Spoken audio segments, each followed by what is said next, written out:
In this video, we're computing a trapezoid approximation for a function that there's no way you're going to integrate symbolically. And that's the sine of e to the x, and we're integrating on 0 to 1.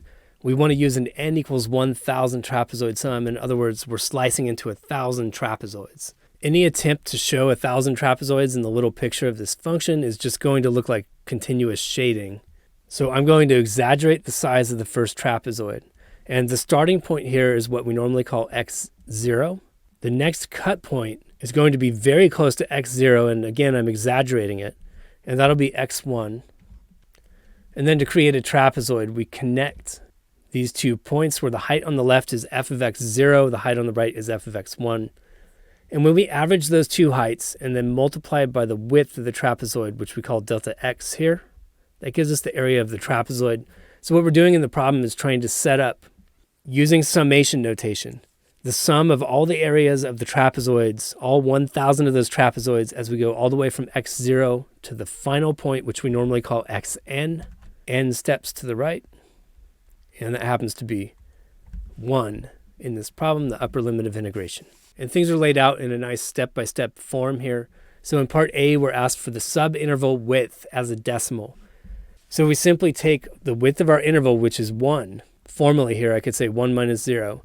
And then we divide by how many subintervals we're slicing into, which is 1,000. And 1 over 1,000 as a decimal is 0.001.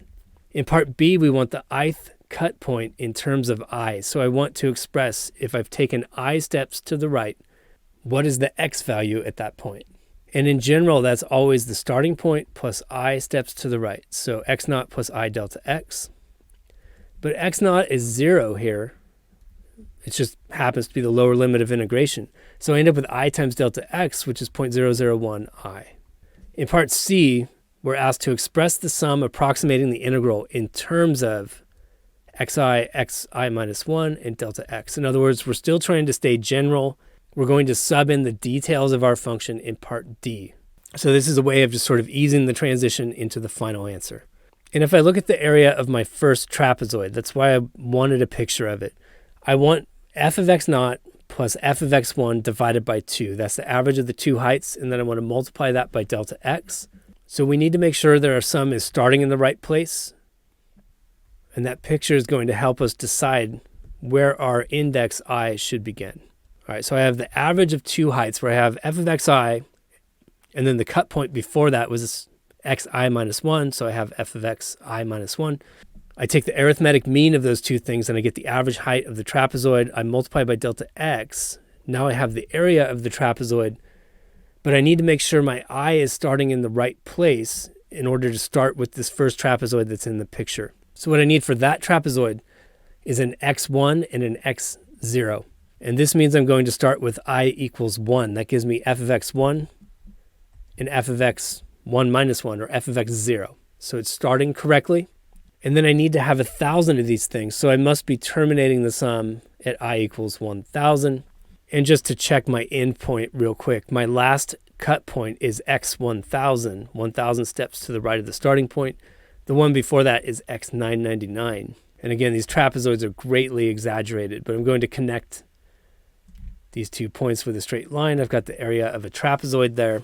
And I'm just double checking that when I put in the last value of I in my summation notation, I get the correct heights here. So f of xi would be f of x1000. That's this height right here. F of xi minus 1 would be f of x999. And I can see that my last trapezoid is working correctly as well. So now I'm confident that my formula is good.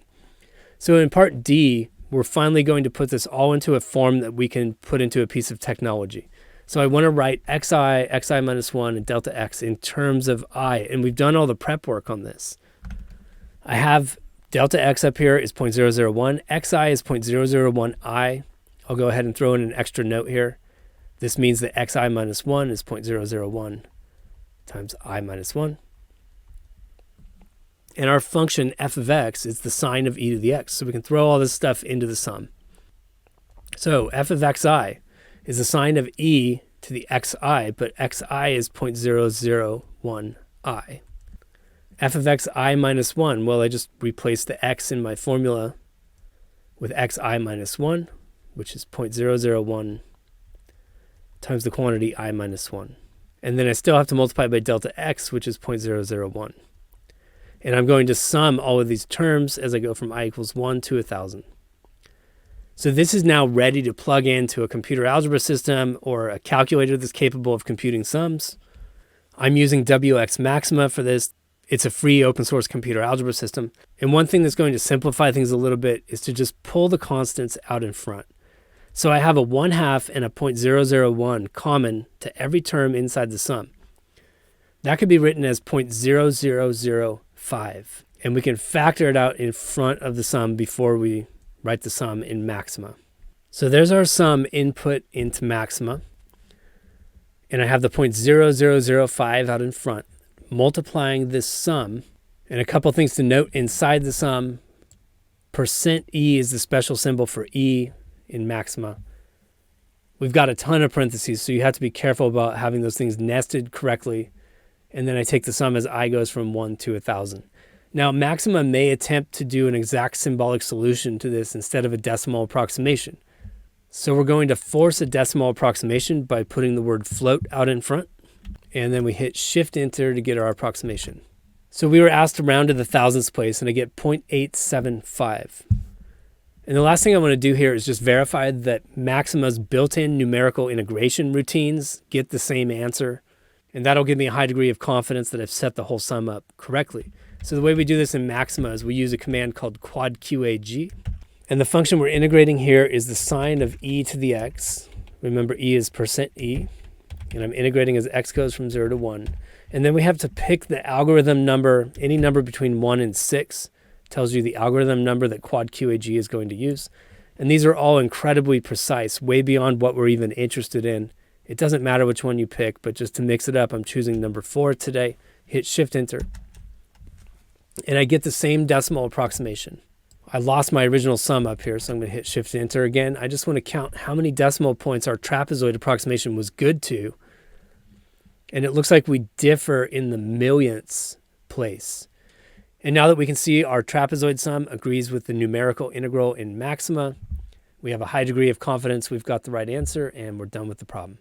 If you enjoyed this video, or at least found it useful, check out another one by clicking one of the links on the left. Or click the Zach's Lab logo on the right to explore dozens of physics and math playlists. As always, you can leave your questions, comments, and requests in the comments section below, and I'll get back to you within 24 hours. Thanks for watching Zach's Lab, and best of luck on your math and physics journey.